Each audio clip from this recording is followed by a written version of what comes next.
Olá, mediador de física Newton. Então agora estamos começando a resolver o simulado sobre movimento circular uniforme. Bom, são questões do Enem e nós vamos abordar acoplamento de polias e rodas dentadas. Então polias são discos, né? Rodas dentadas, nós vamos ver que ela tem uns dentinhos na sua periferia. A gente vai começar a falar sobre transmissão de movimento circular uniforme por eixo. Então aqui nós estamos vendo, tá? De um ponto A e B, né? E quando realizamos uma volta completa, eles gastam o mesmo tempo, porque ambos os discos, ou ambas as polias, estão fixas a um determinado eixo. A sua velocidade angular é a mesma, tanto no disco vermelho quanto no disco branco, né? Então você pode ver que o disco vermelho está preso a um eixo e uma espécie de arruela é presa também nesse eixo aí, que no caso é a nossa polia. Elas são marcadas, né, letras A e B, e quando realizamos uma volta completa, o período é o mesmo, porque o tempo de uma volta completa é o mesmo. Então elas terão o mesmo período, a mesma frequência e a mesma velocidade angular. Então aqui, ó, mesmo período, TA igual a TB, mesma frequência FA igual a FB e mesma velocidade angular, ômega A igual a ômega B. Então aqui, ó, período dos discos A e B. Período do disco A é TA, período do disco B é TB. As frequências dos discos A e B. A frequência do disco A é FA, frequência do disco B é FB. Velocidades angulares dos discos A e B. Velocidade angular do disco A, ômega A, velocidade angular do disco B, ômega B. Continuando com o acoplamento de polias e rodas dentadas. Transmissão de movimento circular uniforme por correia. Então, essa transmissão ela pode acontecer, né, por correia ou por uma corrente, como é o caso da bicicleta. Então, aqui nós temos dois discos. Aqui nós temos o disco ou polia, né, nós temos a primeira polia de raio RA, a segunda polia de raio RB. RB é maior do que RA. As duas polias estão conectadas por uma correia, né, ou corrente. Então, uma vai transferir movimento para a outra. Então, neste exemplo, os períodos são diferentes, as frequências são diferentes, as velocidades angulares são diferentes e as velocidades lineares da periferia são iguais.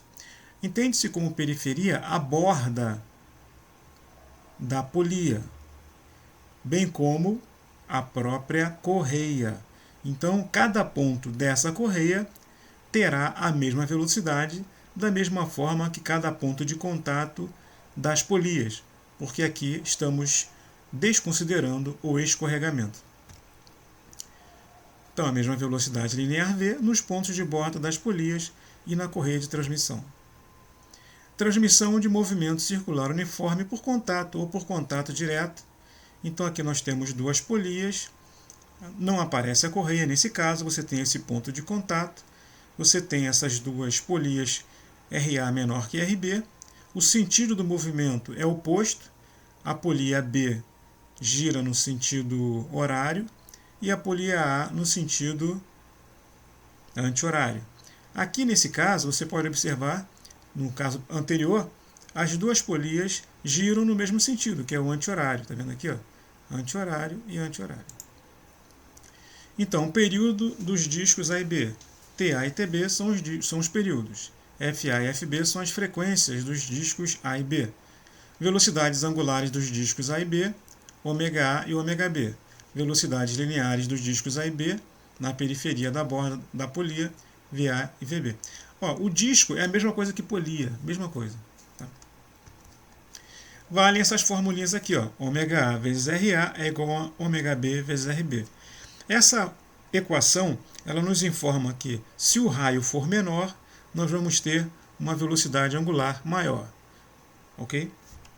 E aqui é a mesma coisa, né? Se RB for menor do que o RA, o FB vai ser maior do que o FA. E são inversos. Bom, vamos para a questão do Enem de 2019, caderno amarelo. Questão 149 de 2019. Um ciclista quer montar um sistema de marchas usando dois discos dentados. na parte traseira de sua bicicleta, chamados catracas. A coroa é o disco dentado que é movimentado pelos pedais da bicicleta, sendo que a corrente transmite esse movimento às catracas, que ficam posicionadas na roda traseira da bicicleta. As diferentes marchas ficam definidas pelos diferentes diâmetros das catracas, que são medidos conforme indicação na figura. Então aqui está a medida do diâmetro do disco dentado. O ciclista já dispõe de uma catraca com 7 cm de diâmetro e pretende incluir uma segunda catraca, de modo que, à medida que a corrente passe por ela, a bicicleta avance 50% a mais do que avançaria se a corrente passasse pela primeira catraca, a cada volta completa dos pedais. O valor mais próximo da medida do diâmetro da segunda catraca, em centímetro, e com uma casa decimal é. Então veja bem, o diâmetro da catraca da bicicleta e a distância percorrida são inversamente proporcionais. Ok? Então se você tem sua bicicleta, quando você coloca uma catraca maior, você percorre uma distância menor. Quando você quer mais velocidade, quer percorrer mais distância, você coloca uma catraca menor. Tá? Então, o diâmetro e a distância são inversamente proporcionais. Outra questão, né? Aqui nós temos, ele diz o seguinte, para que a bicicleta avance 50% a mais do que avançaria se a corrente passasse pela primeira catraca. 50% é a mesma coisa que 0,5. 50% é 50 dividido por 100. Se a distância da primeira catraca, se a distância percorrida pela primeira catraca é d, né? Então d mais 50% de d é a mesma coisa que escrever 1,5d. Tá? Então esse d é a distância percorrida pela bicicleta utilizando a segunda catraca. E d é a distância percorrida pela bicicleta quando nós utilizamos a primeira catraca. Então, essa é a nossa regra de 3. 7 centímetros corresponde a D. Aqui, ó, catraca de 7 centímetros é a primeira. Ela percorre uma distância D que não conhecemos, D. X corresponde a 1,5D. A questão é, como essas duas grandezas são inversamente proporcionais, a regra de 3 não pode ser dessa forma. Nós temos que inverter. Ó. Nós temos que colocar o x em cima e o 7 embaixo. Agora sim, ó, multiplica cruzado. X vezes 1,5D é igual a 7 vezes D, tá vendo? Agora, você tem D dos dois lados e pode ser simplificado. Aqui, ó, né? O D some. Aqui faltou tirar o D, tá? Então fica x igual a 7 sobre 1,5, que é igual a 4,7 centímetros. Resposta à letra C. Questão 166, Enem 2017, caderno amarelo. Uma bicicleta do tipo mountain bike tem uma coroa com 3 engrenagens e uma catraca com 6 engrenagens que, combinadas entre si, determinam 18 marchas. Número de engrenagens da coroa vezes o número de engrenagens da catraca. Então está aqui o sistema, coroas, catracas. O número de dentes das engrenagens das coroas e das catracas dessa bicicleta estão listadas no quadro. Engrenagens primeira, segunda, terceira, quarta, quinta e sexta. Número de dentes da coroa. A primeira coroa tem 46 dentes, a segunda coroa 36 dentes e a terceira coroa 26 dentes. Número de dentes da catraca. A primeira catraca tem 24 dentes, segunda catraca 22 dentes, terceira catraca 20 dentes, quarta catraca 18 dentes, quinta catraca 16 dentes e sexta catraca 14 dentes. Então catracas estão aqui e coroas é onde o pedal está preso. Sabe-se que o número de voltas efetuadas pela roda traseira a cada pedalada é calculado dividindo-se a quantidade de dentes da coroa pela quantidade de dentes da catraca. Durante um passeio em uma bicicleta desse tipo, deseja-se fazer um percurso o mais devagar possível, escolhendo para isso uma das seguintes combinações de engrenagens coroa-catraca. Então a primeira combinação é a primeira com a primeira, 46 dentes da coroa, com 24 dentes da catraca. A segunda, né, primeira com a sexta. Né? Então a primeira é 46 dentes, com a sexta que é 14 dentes da catraca. Terceira, a segunda com a quarta, 36 com 18. Quarta, terceira com a primeira, 26 dentes da coroa, com 24 dentes da catraca. Quinta, terceira, que é 26, né, com a sexta, que é 14. Okay? A combinação escolhida para realizar este passeio da forma desejada é...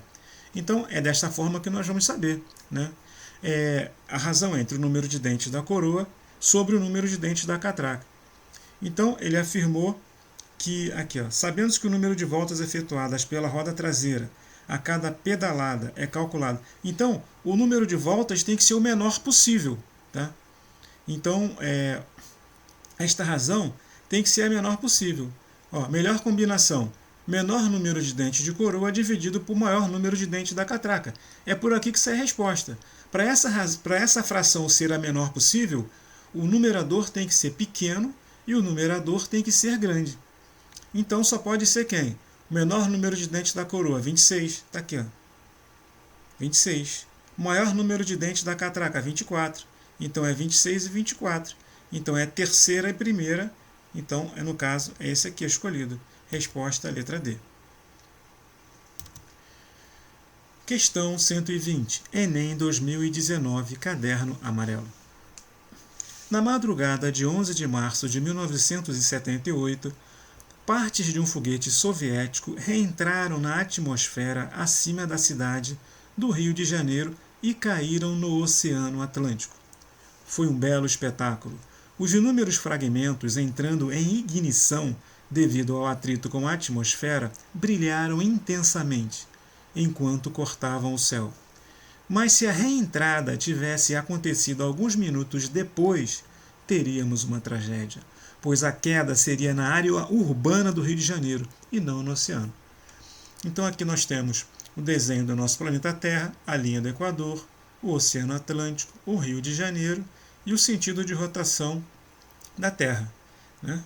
De acordo com os fatos relatados, a velocidade angular do foguete em relação à Terra no ponto de reentrada era. Tá? Então, o que acontece? Ele tem que cair no mar, certo? Foi isso que ele afirmou aqui. Ó. Reentraram na atmosfera acima da cidade do Rio de Janeiro e caíram no Oceano Atlântico. Bom, se o satélite tivesse a mesma velocidade angular da Terra, cairia sobre o Rio de Janeiro. Então, aqui nós temos um exemplo. Ó, esse satélite é chamado de geoestacionário.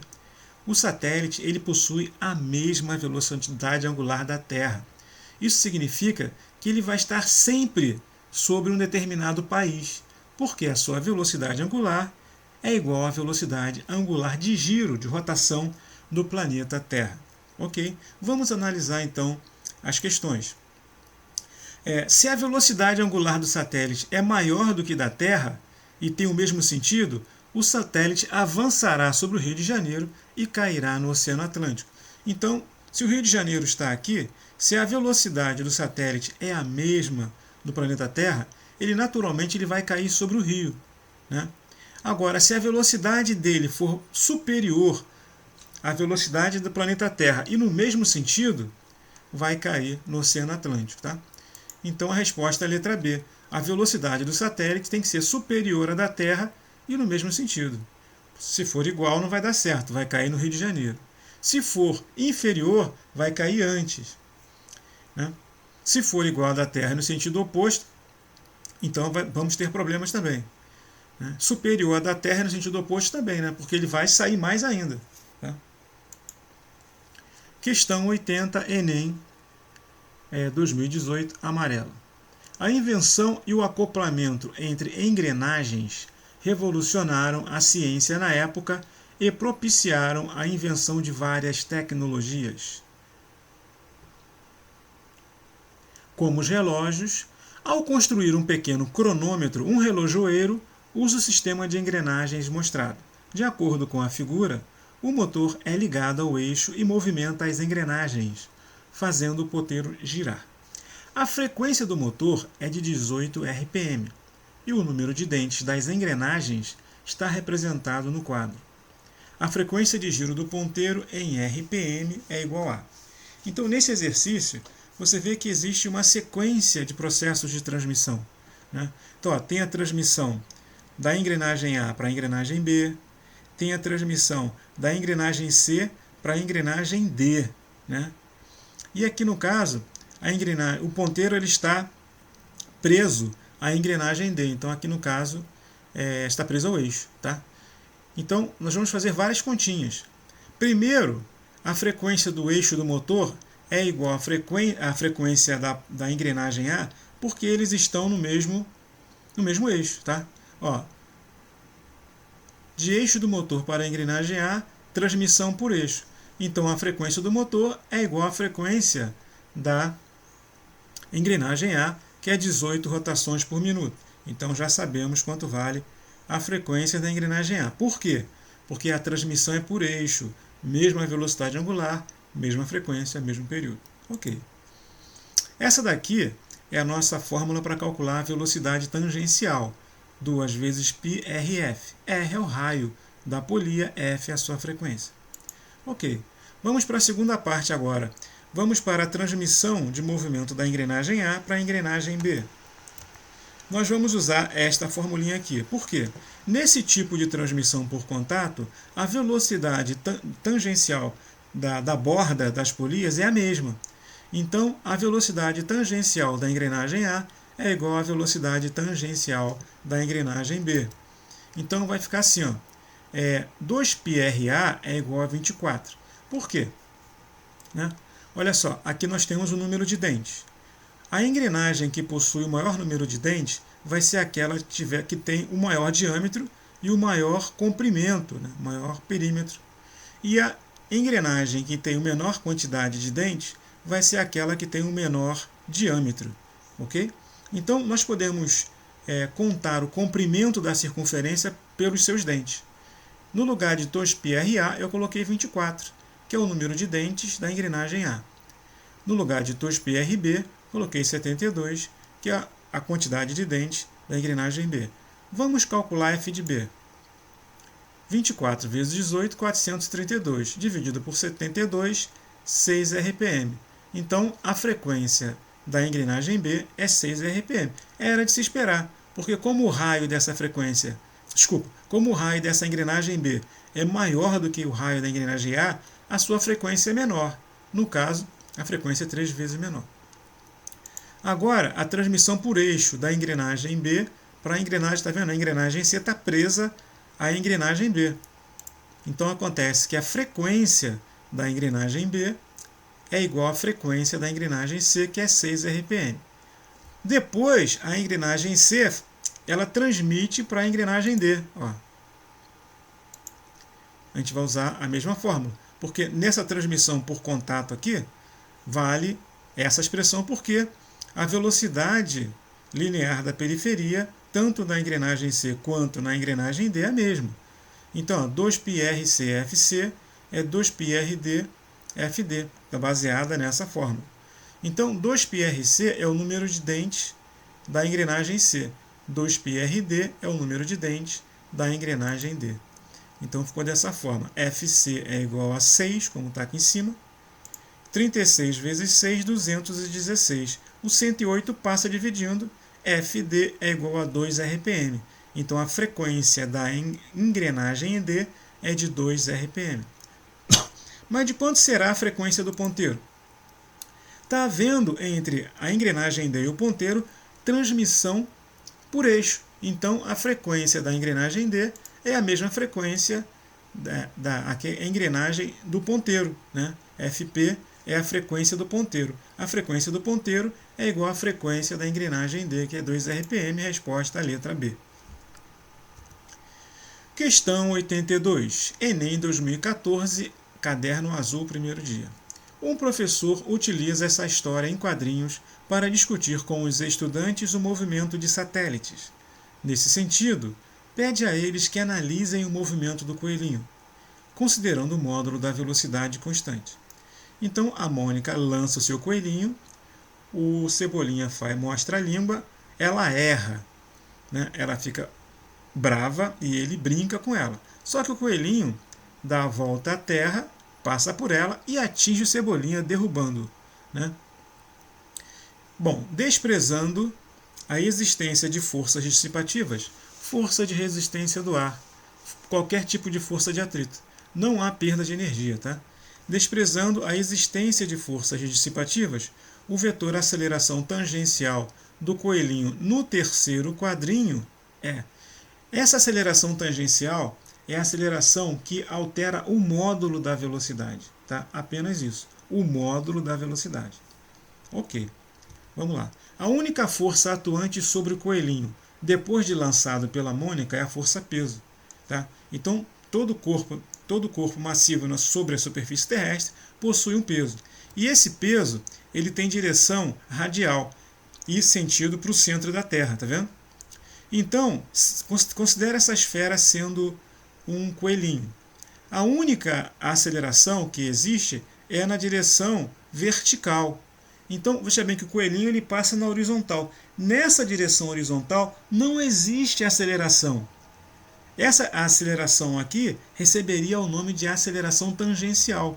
Não existe por quê? Porque não há força horizontal. Existe força apenas vertical. Logicamente, isso aqui é uma fantasia, né? A Mônica, ela com sua super força, conseguiu jogar o coelhinho, né? Para dar uma volta completa, aliás, um pouco mais, né? Porque passou por ela, sobre a superfície terrestre. Então a resposta aqui vai ser a seguinte: por isso só há aceleração centrípeta atuando sobre o coelhinho. A aceleração centrípeta tem a mesma direção e o mesmo sentido do peso, que é radial. Não há aceleração tangencial aumentando a velocidade do coelhinho. Resposta à letra A. Questão 66. Enem 2013, azul, primeiro dia.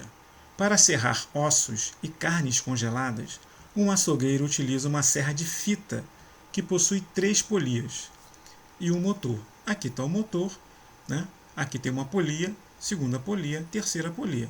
Primeira polia, segunda polia, terceira polia. A fita de serra é essa aqui, ó.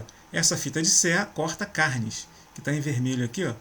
E essa aqui é a nossa correia, tá?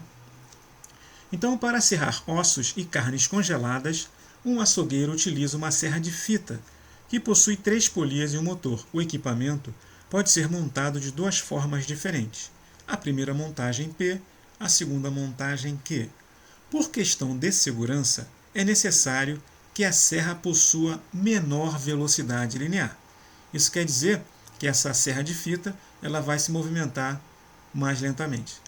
Por qual montagem o açougueiro deve optar e qual a justificativa desta opção? Então, a serra de fita deve ter a menor velocidade linear possível. Ok? Então, veja bem, o motor ele possui a mesma frequência.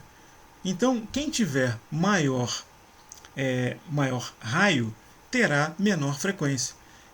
Então, no caso aqui, por exemplo, a conexão é feita com a polia 2 que tem um raio R2. E aqui com o raio R3, veja bem, esse raio aqui ó, é maior do que esse. Então, a frequência desse aqui vai ser menor do que esse aqui. Então, vamos analisar as opções. Q, ele tá afirmando o seguinte, que a resposta é a montagem Q, pois as polias 1 e 3 giram com velocidades lineares iguais. Isso é verdade, porque a transmissão é via correia ou corrente. Então, a velocidade na correia e sobre a borda das polias são iguais. E a que tiver maior raio terá menor frequência. Isso é verdade. Quem tem maior raio aqui? Ó? Essa daqui tem maior raio. Ela vai ter menor frequência. Essa aqui tem um raio menor, vai ter maior frequência. Quem tem maior raio tem menor frequência. Então a resposta é a letra A. Logo de cara. Né? Olha só, o raio dessa polia aqui, ó, da 2, é menor do que da 3. Logo, a frequência da montagem P é maior do que a frequência da montagem Q. Tá? Isso mesmo. Então, a resposta é a letra A. Questão 17. Enem 2009, azul, primeiro dia. O Brasil pode se transformar no primeiro país das Américas e entrar no seleto grupo das nações que dispõe de trens-bala. O Ministério dos Transportes prevê o lançamento do edital de licitação internacional para a construção da ferrovia de alta velocidade Rio-São Paulo.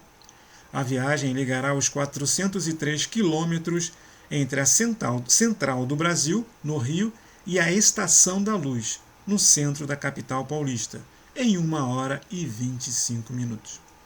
Devido à alta velocidade, um dos problemas a ser enfrentado na escolha do trajeto que será percorrido pelo trem é o dimensionamento das curvas. Considerando-se que uma aceleração lateral confortável para os passageiros e segura para o trem seja de 0,1 g, em que g é a aceleração da gravidade considerada igual a 10 metros por segundo ao quadrado, e que a velocidade do trem se mantenha constante em todo o percurso, seria correto prever que as curvas existentes no trajeto deveriam ter raio de curvatura mínimo de aproximadamente. Então vamos lá. Então essas aqui são informações, né? Então primeiro, a distância aqui é de 403 km, tá? 1 km equivale a 1.000 metros, então ΔS vai ser 403 vezes 1.000, 403 mil. Então foram gastos, no caso aqui o tempo é de 1 hora e 25, tá aqui, ó. 1 hora equivale a 60 minutos, mais 25 minutos igual a 85 minutos. 1 minuto é igual a 60 segundos. 85 vezes 60, 5.100 segundos. Então 1 hora e 25 é a mesma coisa que 5.100 segundos. Como é que se calcula essa velocidade? ΔS sobre ΔT. 403.000 metros dividido por 5.100 segundos. Vai dar aproximadamente 79 metros por segundo. Então já sei a velocidade que o trem, né, deve percorrer. Vamos calcular agora o raio. Como o movimento é curvo, no caso o movimento é circular uniforme, né, possui uma aceleração centrípeta, uma aceleração para o centro. Essa aceleração centrípeta, como foi dito aqui no problema, é igual a 0,1 de g.